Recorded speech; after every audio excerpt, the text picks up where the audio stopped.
So this is going to be another movie review. This one's called Shame, 1968. I'm giving it 4.5 stars. I thought it was pretty decent. This is going to be another Igmar Bergman movie.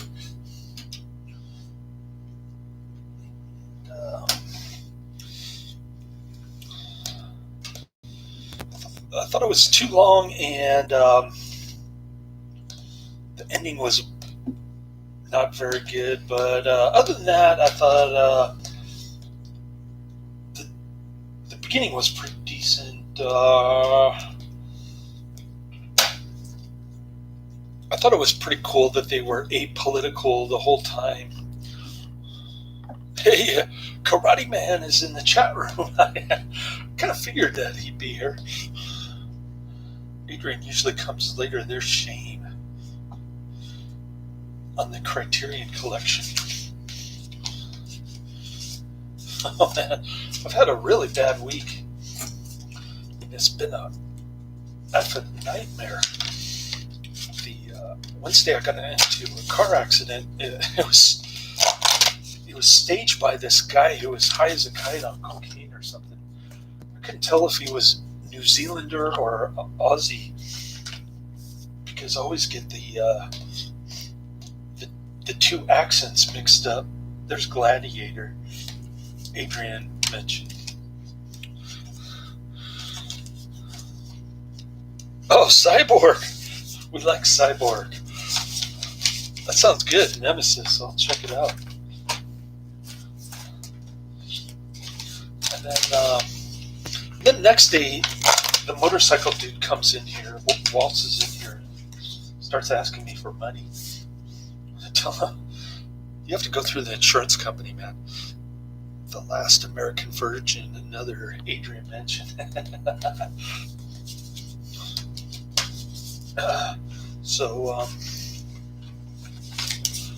So he splits, and the new owner of this place,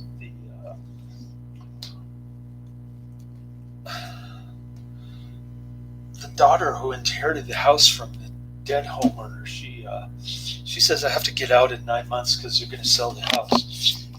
So I don't know where I'm going to live, where I'm going to get a cheap room like this. I have no idea, but I'll just pray to God that something happens around. Oh yeah, I remember Brian James. He's in a lot of action movies, man. He's the tall guy with the long blonde hair and the ugly looking face. He's got the face only a mother could love. He always plays the bad guy.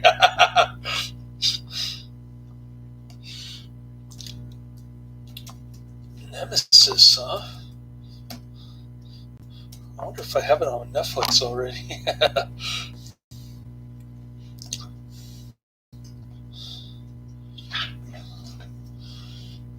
Yeah, I'm sorry I've been taking so long to get to these movie reviews. It's just been a rough week for me. More bad news after another. I have to pay thousands of dollars to repair the front end of my car, which is not good. I'll probably have to sell stocks because I only have like $1,900 in my checking account. I've got to get a new battery. Did I spell it wrong? I did. It's with 2 E's. Nemesis.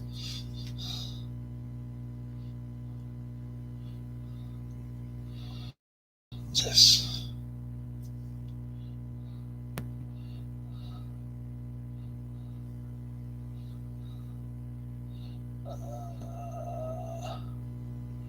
Not seen it on Netflix. I'll have to add it on YouTube.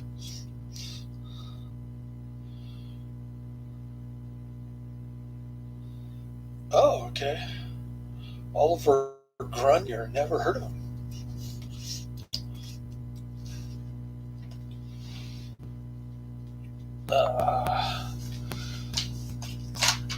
So I guess I'll talk about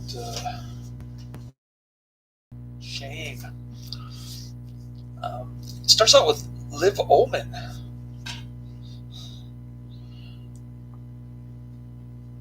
Connection unstable? What is that?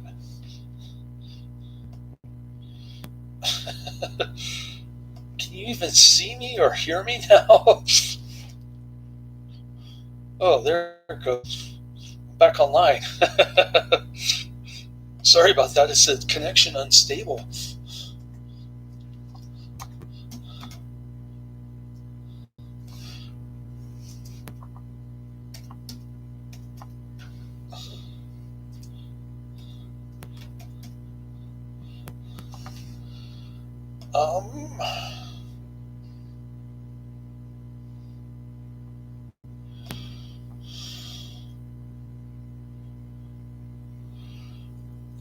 Nemesis 1982. I think I found it. Looks like it was uploaded 6 months ago and you just found it now. Well, hopefully they don't take it down by the time I get around to watching it. The problem is that Gladiator is like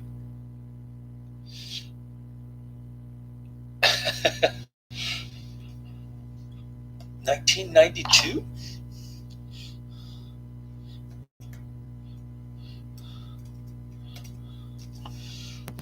The problem is how I have Gladiator. It's like 2 hours long. It has bonus features. I haven't checked it yet. So I don't even know if I'll get around to reviewing Gladiator today. I've been so slow to get to these.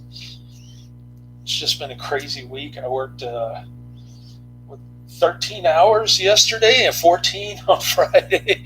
Holy cow. It's been a crazy week, like I said.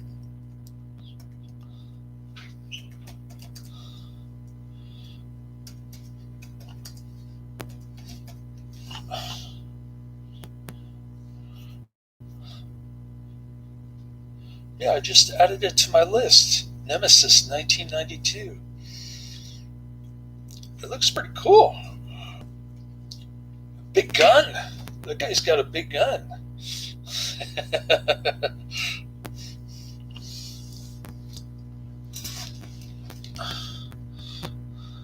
Oh, you watched it a couple days ago. That's why you didn't get around to recommending it yet. Okay. Well, it had to be an action movie, right?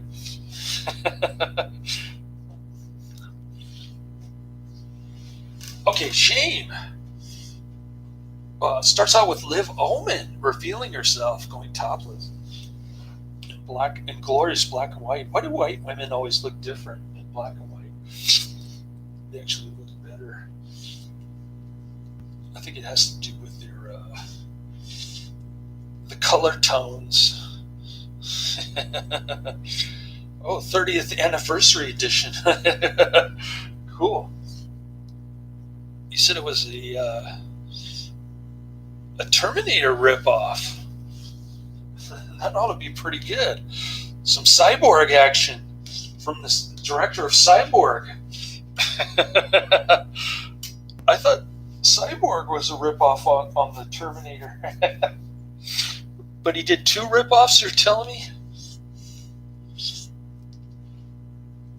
Oh, in December of 1992 came out. That was a good year for movies, wasn't it? 1992. Anyways, oh yeah, Liv Ullman extended scene there with their pajamas wide open, and then she just takes her pajama top off.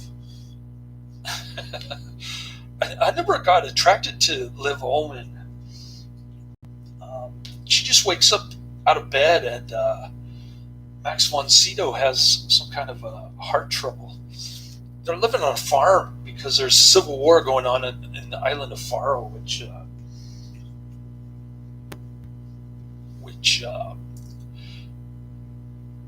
Igmar Bergman liked to live on. It's an island in the Baltic.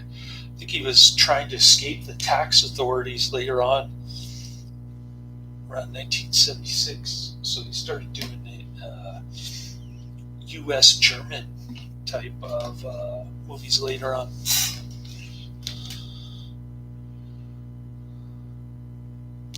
Oh, Kickboxer 2 and 4, huh?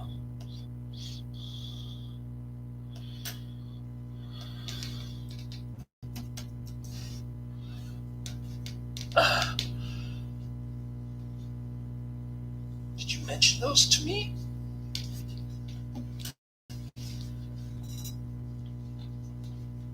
Years ago, maybe? I think it's been a couple years since you started watching my channel. I could be wrong.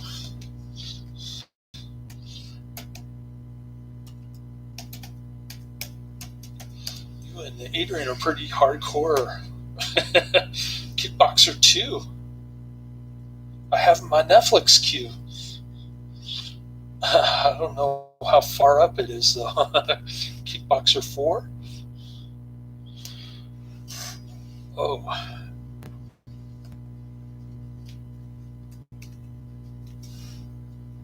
Not seen it on YouTube. Kickboxer 4.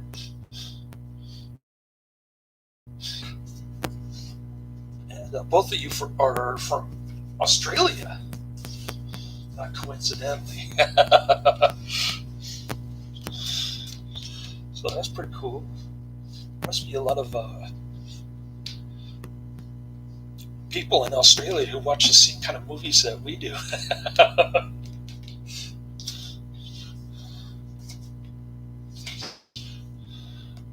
Kickboxer 4.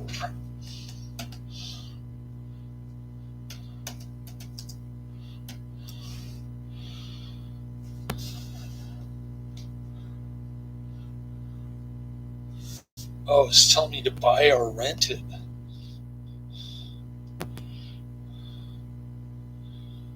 I think I'll pass on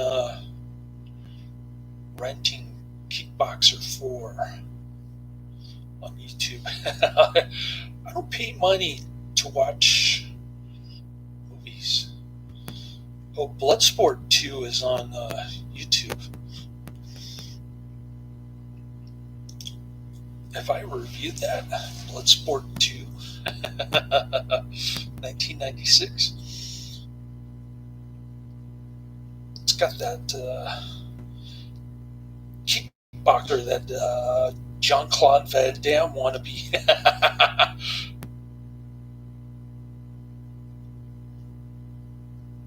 Oh, Kickboxer 4 has Brad Thornton.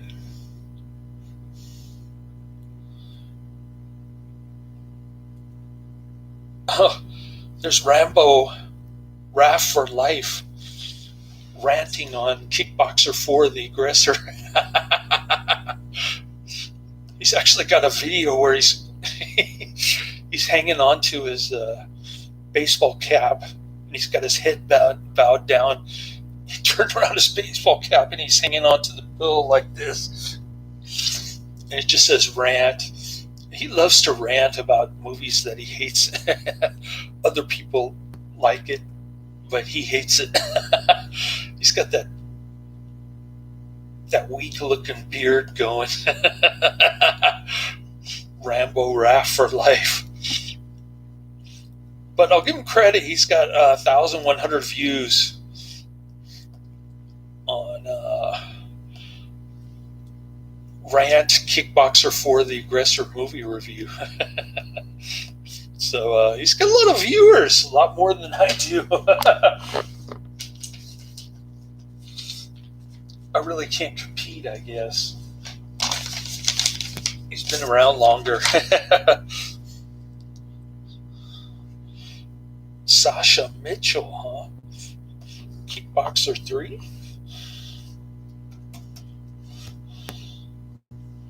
Let's see.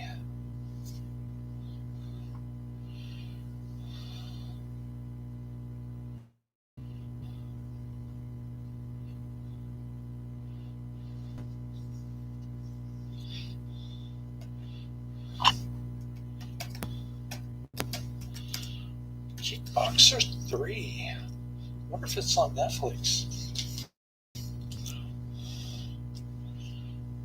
I probably have it in my Netflix queue somewhere.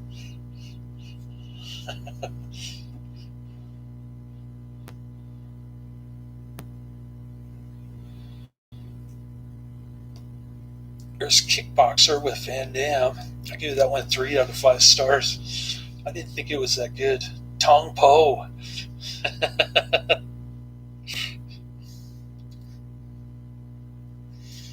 Remember Tong Po? Yeah, I'm not seeing Kickboxer 3 on Netflix. Maybe it's on YouTube. Buy or rent. One of those kind of movies.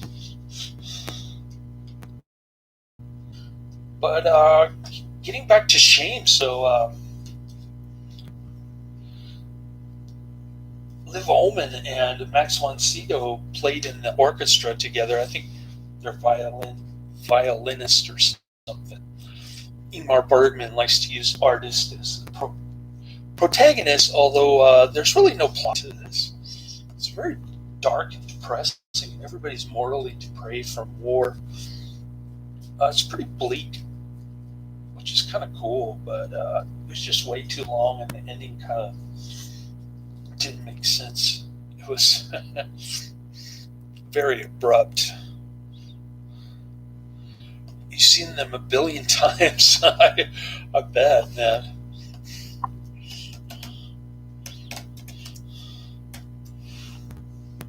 I don't know what Rambo Raff for Life has problem with Sasha Mitchell.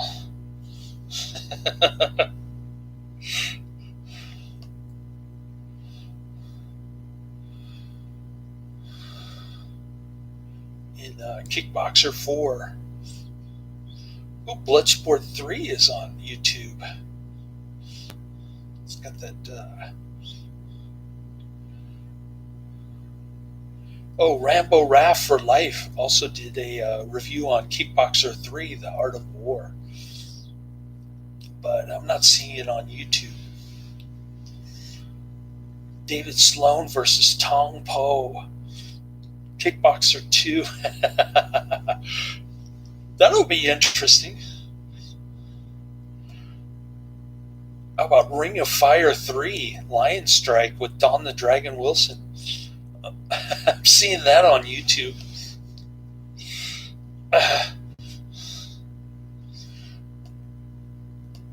2018, so it's been about 4 years, huh? Okay. I better get to Shame. I've been talking about action movies for the last 18 minutes with Karate Man.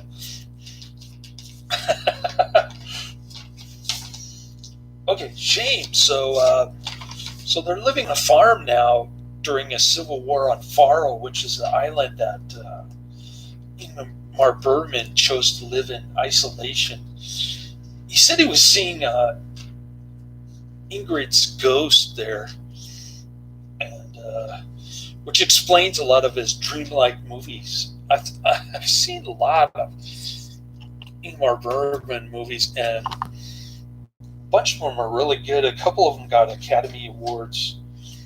I'll mention the really good ones if I can find them. But yeah, there's civil war going on. At first, it looks like they love each other and they care for each other. But then, as the war drags on, they start getting interned, and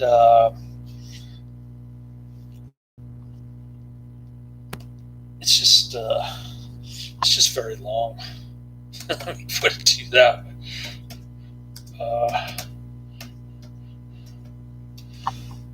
They started selling like some kind of fruit to the mayor, who's also in a bunch of Ingmar Bergman movies. I think his name is Gunnar Björnstrand. Probably pronouncing the name wrong, but let's see. Ingmar Bergman. The Magician is a great flick. 1958.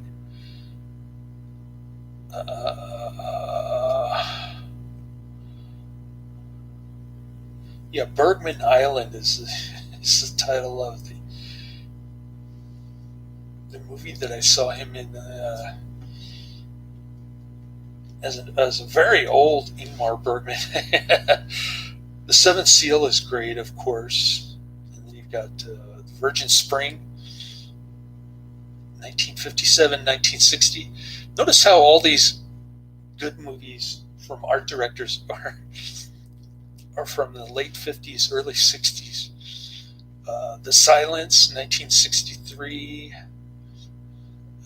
You've got Torment, 1946. Another great flick. All of their early stuff is great, and then it starts going downhill from there.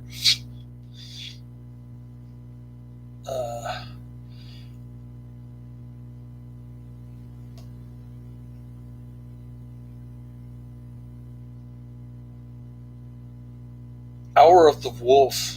That is a great flick. 1968. Crisis, 1940. No, not that one. It was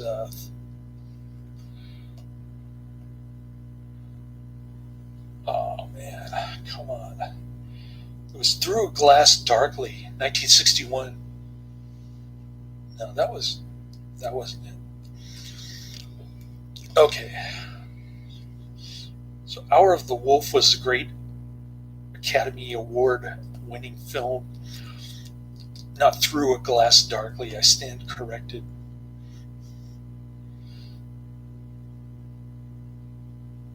Chong Li?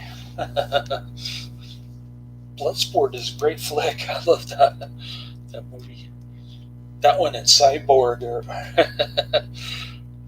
are the best Jean-Claude Van Damme, in my opinion. Okay. So they're struggling with the war. They go to sell berries to the mayor, and then they come back, and the farm's on fire, and it's been destroyed by the collateral damage, I guess. So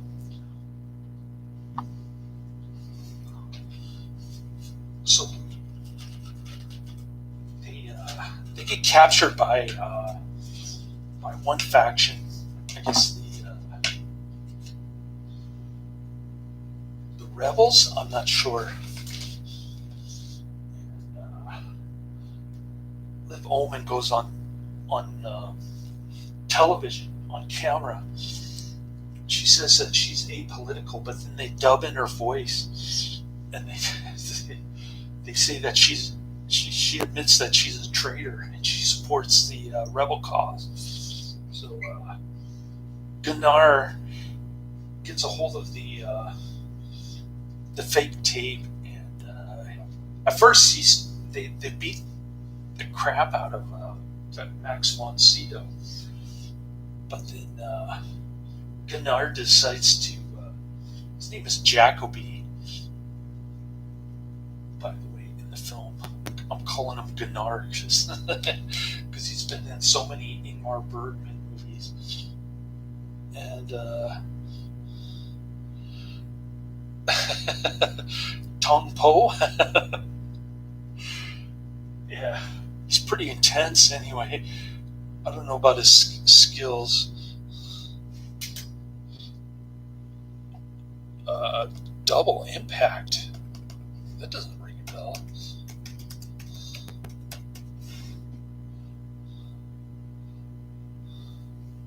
Huh. Maybe I'll save that one. My Netflix queue. I never heard of Double Impact.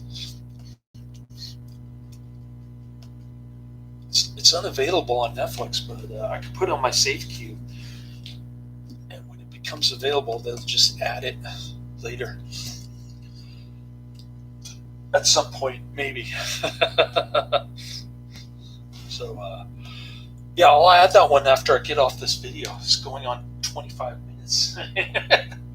Because I got Karate Man in the chat room talking about action movies. Cool. where's Adrian? I guess I have to wait a couple hours for Adrian. I don't think I'll be able to get to the Gladiator at the rate I'm going, though. So Gunnar is doing sexual favors with Liv Ullman in exchange for his savings, his bank account savings. He's got like 23,000 Gunnar laying there on the bed. Max von Sydow takes the money, and he knows that there's some funny business going on in the barn there. And then the soldiers come. They make Max von Sydow shoot Gunnar,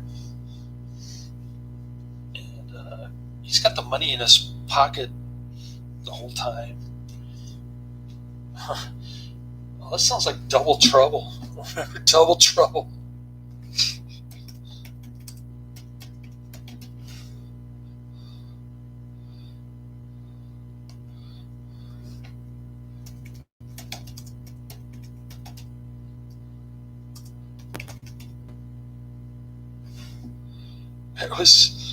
It was also 1992 Double Trouble with Peter Paul and David Paul. They got the twin mullets. Remember that one?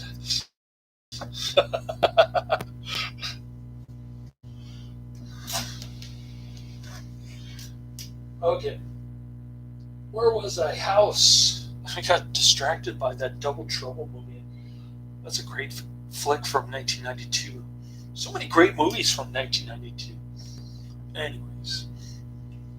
A shame. So, Max von Sydow has the money in his pocket the whole time, and then an injured soldier just comes there, and Max von Sydow ends up shooting him and taking his shoes. Hence the moral depravity in the title of the movie, Shame. And the soldier tells him about a boat that's going off somewhere. So he uses Gunnar's money to pay for the boat ride. Then the engine fails. The guy who's commandeering the boat decides to drown himself rather than suffer on the boat. And, that's pretty much the movie right there. So I guess I'll check out Double Impact. Yeah, I think 1992 was the peak of action movies. And then started seeing some sporadic ones from like Don the Dragon Wilson and Jeff Speakman.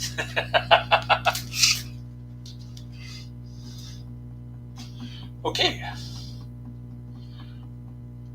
Yeah, I guess you can call it the golden era, 1992, of action movies. That's a good point. I never thought of it that way until now. So I'm going to cut this movie review off. Nice chatting with you. I'll add Double Impact to my Netflix queue. I don't think anybody can beat Van Damme. Seagal is kind of a wimp when it comes to fighting in real life. At least that's what I heard. All right, I'm at 29 minutes. I'm going to cut this off, but nice chatting with you, Karate Man. I'll add Double Impact to my Netflix queue. Laters.